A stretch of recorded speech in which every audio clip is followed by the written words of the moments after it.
नमस्कार दोस्तों। एक बहुत ही अजीब बयान आया है पाकिस्तान की तरफ से।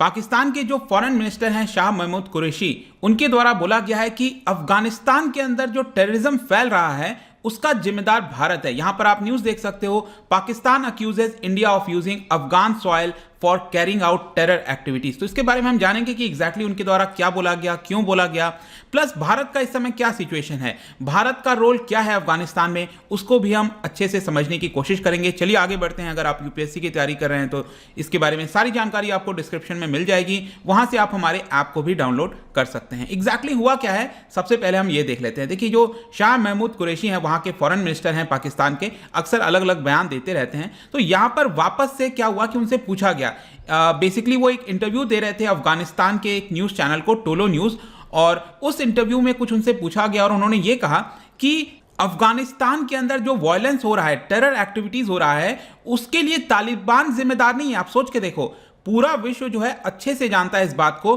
कि अफगानिस्तान के अंदर क्या चल रहा है और उसमें तालिबान का इतना बड़ा रोल है, लेकिन यहां पर तालिबान के बचाव में वो आ रहे हैं और उन्होंने डायरेक्टली अक्यूज कर दिया है कि यहां पर भारत जो है वो अफगानिस्तान के सॉइल को यूज करता है ताकि वहां पर टेरर एक्टिविटीज फैलाया जा सके। और इसकी वजह से क्या हुआ है कि पाकिस्तान के खुद के जो उनके पार्लियामेंटेरियन हैं, उन्होंने क्रिटिसाइज किया है पाकिस्तानी फॉरेन मिनिस्टर के इस बयान को लेकर। अफगानिस्तान के लीडर्स के द्वारा क्रिटिसाइज किया गया है जो भी ये बयान दिया गया है। तो उन्होंने अपने बयान में काफी सारी चीजें बोली। ये जो इंटरव्यू दिया गया टोलो न्यूज को, यहां पर कई सारे बयान आए। जैसे कि एक और बयान आया, उनके द्वारा ये कहा गया कि भारत को इतना बड़ा प्रेजेंस रखने की आवश्यकता क्या है, मतलब अफगानिस्तान के अंदर भारत क्यों अपना प्रेजेंस बढ़ा रहा है। यहां पर ऑलरेडी बॉर्डर जो है वो शेयर नहीं करता है भारत और अफगानिस्तान। ऑल्दो मैं आपको बता दूं, इस मैप में आप क्लियरली देख सकते हो कि भारत का जो बॉर्डर है वो अफगानिस्तान के साथ शेयर होता है। ये अलग बात है कि यहां पर जो पाकिस्तान ऑक्यूपाइड कश्मीर है वो इस समय पाकिस्तान के एडमिनिस्ट्रेशन के अंदर है, जिसकी वजह से डायरेक्ट कांटेक्ट इस समय नहीं है। लेकिन ऑफिशियल हमारा बयान हमेशा से यही रहा है कि जो बॉर्डर है वो भारत अफगानिस्तान का एक साथ मिलता है। तो देखिए, उनसे और भी कई सारे सवाल पूछे गए। उनसे पूछा गया कि जो एक परसेप्शन है, मतलब बताया ना मैंने आपको, पॉपुलर परसेप्शन है पूरे विश्व भर में कि अफगानिस्तान के अंदर तालिबान ही एक ऐसा पार्टी है जो कि काफी बड़ी मात्रा में रिस्पॉन्सिबल है वहां पर जो भी वायलेंस है। रिसेंट भी आपने देखा होगा जिस तरह से यूएस की फोर्सेज विड्रॉ की जा रही हैं, उसके बाद अटैक्स बढ़ गए हैं अचानक से, और इसका भी जिम्मेदार कहीं ना कहीं तालिबान पर लगाया जा रहा है। तो इसको लेकर कुरैशी का क्या सोचना था, उनका क्या सोचना था कि तालिबान रिस्पॉन्सिबल है कि नहीं। तो देखिए उनका बयान किस तरह से आया, who is responsible for that. उन्होंने कहा कि अगर हम एक इंप्रेशन क्रिएट करने की कोशिश करेंगे कि सिर्फ तालिबान ही रिस्पॉन्सिबल है तो ये एग्जैजरेशन हो जाएगा। मतलब कोई पार्टी, कोई ऑर्गेनाइजेशन टेररिज्म फैला रहा है और अगर आप उसको ब्लेम करोगे तो क्या ये एग्जैजरेशन हो जाएगा। एक बहुत बड़ा क्वेश्चन है उनके लिए। साथ ही साथ उन्होंने ये कह दिया कि और भी कई सारे एलिमेंट्स हैं, मतलब उनका जो इशारा था उन्होंने धीरे से तालिबान से शिफ्ट करके भारत की तरफ लगाना स्टार्ट कर दिया। साथ ही साथ यहां पर उन्होंने एक और मिथ को पुश करने की कोशिश की। उनके द्वारा बोला गया कि अफगानिस्तान के अंदर भारत के कई सारे काउंसुलेट्स हैं, 4 काउंसुलेट्स हैं। तो उन्होंने क्वेश्चन कर दिया कि भारत को इतने सारे काउंसुलेट रखने की आवश्यकता क्या है। देखिए, काउंसुलेट क्या होता है, एक तो नॉर्मल एम्बेसीज होती है, आपको पता होगा। एम्बेसीज कई सारे जो हेल्प है अपने सिटीजन्स के लिए वो पहुंचाने की मदद करती है। तो ज्यादातर एम्बेसीज क्या है, कैपिटल में होती हैं। उसके अलावा बाकी जो कई सारे शहर्स होते हैं वहां पर छोटे छोटे काउंसुलेट जो हैं वो खोल दिए जाते हैं। तो यहां पर उनका कहना था कि भारत को इतना ज्यादा काउंसुलेट रखने की आवश्यकता क्या है। लेकिन मैं आपको बता दूं कि अक्सर पाकिस्तान के द्वारा यह मिथ फैलाने की कोशिश की जाती है। कई बार तो बोला जाता है कि एक दर्जन जो काउंसुलेट है वो अफगानिस्तान के अंदर है।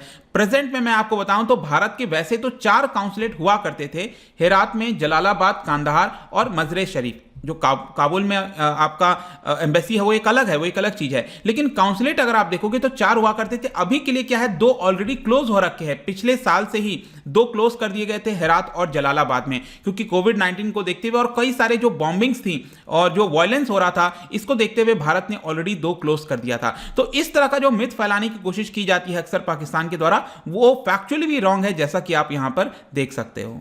तो क्वेश्चन ये आता है कि भारत की तरफ से क्या कोई बयान आया है इसको लेकर। देखिए, भारत ने अभी कोई इमीडिएट रिस्पांस तो नहीं दिया है, लेकिन हमेशा से जब भी इस तरह के बयान पाकिस्तान की तरफ से आते हैं और भारत की तरफ इशारा डाइवर्ट करने की कोशिश की जाती है, तो भारत ने हमेशा से इसको नकार दिया है पूरी तरह से, क्योंकि इसका कोई मतलब नहीं बनता। आप बोलने के लिए कुछ भी बोल सकते हो, और यहां पर भारत ने हमेशा यही कहा है कि हमारा जो फोकस है अफगानिस्तान के अंदर वो डेवलपमेंट और रिकंस्ट्रक्शन एक्टिविटीज को लेकर है। और ये सिर्फ बोलने के लिए नहीं है, अगर आप पूरे रीजन में अगर आप देखोगे तो सबसे बड़ा जो कंट्रीब्यूटर है, डोनर है, जो हम प्रोवाइड करते हैं, सबसे ज्यादा भारत की तरफ से किया जाता है। $3 बिलियन अभी तक हमने ऑलरेडी इंफ्रास्ट्रक्चर के लिए, कई सारी चीजों के लिए यहां पर डोनेट कर रखा है। और ये जो बयान आया पाकिस्तान के फॉरेन मिनिस्टर के द्वारा, इसको लेकर खुद पाकिस्तान के जो पार्लियामेंटेरियन है उन्होंने यहां पर क्रिटिसिज्म कर लिया। आप देख सकते हो उनके द्वारा बोला गया है कि तालिबान को खुद का अपना फॉरेन मिनिस्टर रखने की आवश्यकता नहीं है, क्योंकि खुद फॉरेन मिनिस्टर का काम कर देते हैं कुरैशी साहब। मतलब जो पाकिस्तान के फॉरेन मिनिस्टर हैं वही एक तरह से तालिबान के भी फॉरेन मिनिस्टर बन गए। मतलब किस तरह से बचाने की कोशिश की जा रही है तालिबान को, यहां पर साफ जाहिर होता है। और ये ऐसा मैं नहीं कह रहा हूं, ये खुद पाकिस्तान के एक पार्लियामेंटेरियन हैं, उनके द्वारा ये बयान आया है। सिर्फ यही नहीं, जैसे ही ये बयान आया काफी ज्यादा इसको लेकर चर्चा होने लगी, और अफगानिस्तान के जो नेशनल सिक्योरिटी एडवाइजर हैं उन्होंने भी इसको काउंटर कर दिया, और उन्होंने ये कहा कि जिस तरह के बयान दिए गए हैं पाकिस्तान के फॉरेन मिनिस्टर के द्वारा, वो अनइन्फॉर्म्ड है, उनको शायद पता नहीं है आसपास चल क्या रहा है, वो इग्नोरेंट हैं चीजों को लेकर। तो तालिबान जो है वो जाहिर सी बात है, क्लियर सबको पता है कि किस तरह से वायलेंस इस समय हो रखा है अफगानिस्तान के अंदर, इसका मेन जिम्मेदार तालिबान है। सिर्फ यही नहीं, मैं आपको एक और चीज याद दिलाना चाहता हूं।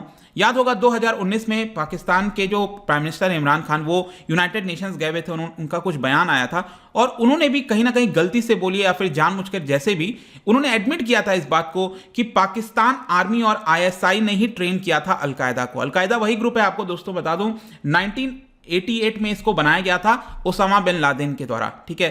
और आगे चलकर आपको याद है 1980s के बाद क्या होता है कि जो USSR है वो विड्रॉ करने लग जाता है, तो अलकायदा का प्रेजेंस वहां पर बढ़ जाता है। और फिर 2001 9/11, आई एम श्योर आप सबको पता होगा किस तरह से वर्ल्ड ट्रेड सेंटर पर हमला किया गया था, जिसको लेकर फिर यूएस ने इंटरवीन कर दिया अफगानिस्तान के अंदर, और अब फाइनली जाकर सबको पता है कि जो अलकायदा का जो लीडर था ओसामा बिन लादेन वो पाकिस्तान में पकड़ा गया था। तो ये ऑलरेडी साफ कनेक्शन यहां पर दिखता है, और पाकिस्तान के प्राइम मिनिस्टर ने खुद एडमिट किया था कि अलकायदा को ट्रेन किया गया था खुद पाकिस्तान आर्मी और ISI के द्वारा। इससे ज्यादा अब क्या जाहिर हो सकता है कि पाकिस्तान डायरेक्टली इन्वॉल्व है टेररिज्म में।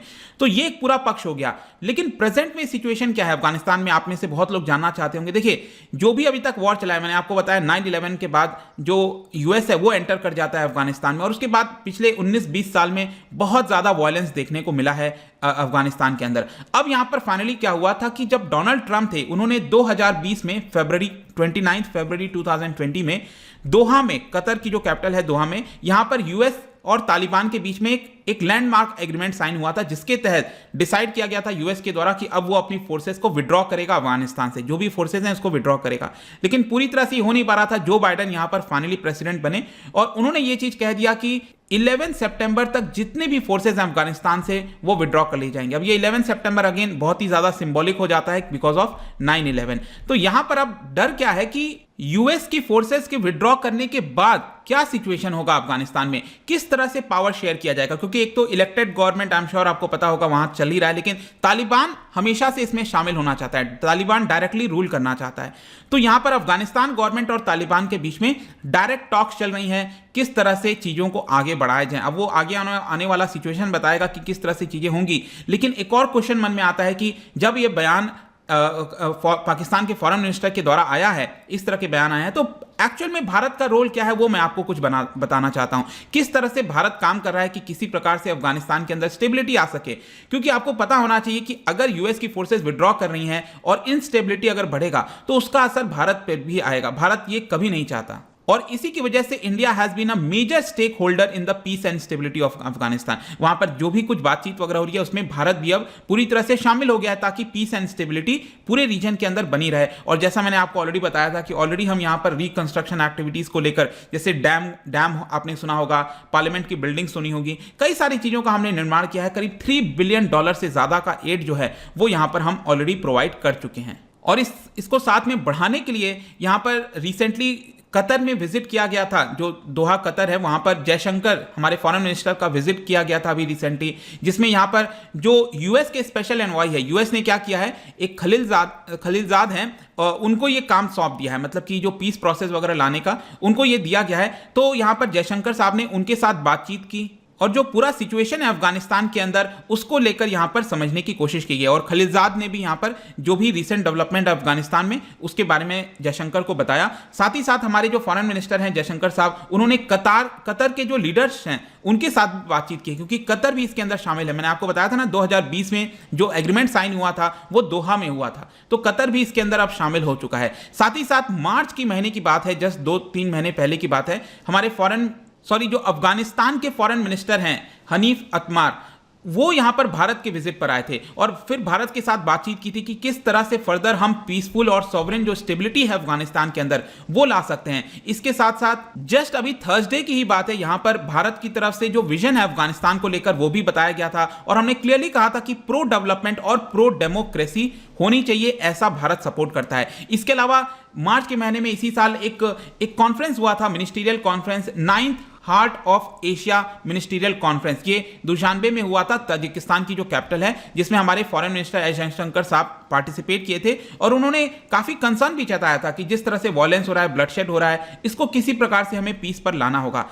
तो आई होप कि अब आपको समझ में आ गया होगा कि भारत जो है वो किस तरह से हमेशा डेमोक्रेसी, पीसफुल स्टेबिलिटी को सपोर्ट करता है अफगानिस्तान के अंदर, लेकिन पाकिस्तान की तरफ से अलग अलग बयान आते रहते हैं और इसी तरह का कुछ बयान आया है। आई होप कि इसके बारे में जो भी पर्सपेक्टिव था वो आपको अब समझ में आ गया होगा। जाने से पहले एक इंटरेस्टिंग क्वेश्चन आपके लिए लेकर आया हूं। मैंने आपको बोला था कि यूएस की मिलिट्री का ऑपरेशन हुआ था अफगानिस्तान के अंदर, 9/11 के बाद यूएस की मिलिट्री एंटर कर गई थी। तो इस पूरे ऑपरेशन का नाम क्या था, क्या आप मुझे बता सकते हो इन 4 ऑप्शन में से? इसका जो राइट आंसर है आपको पता ही है, मेरे इंस्टाग्राम पर तो आपको मिलेगा ही, वहां पर अगर आप नहीं हो कोई बात नहीं, टेलीग्राम से भी ले सकते हैं इसका सही उत्तर।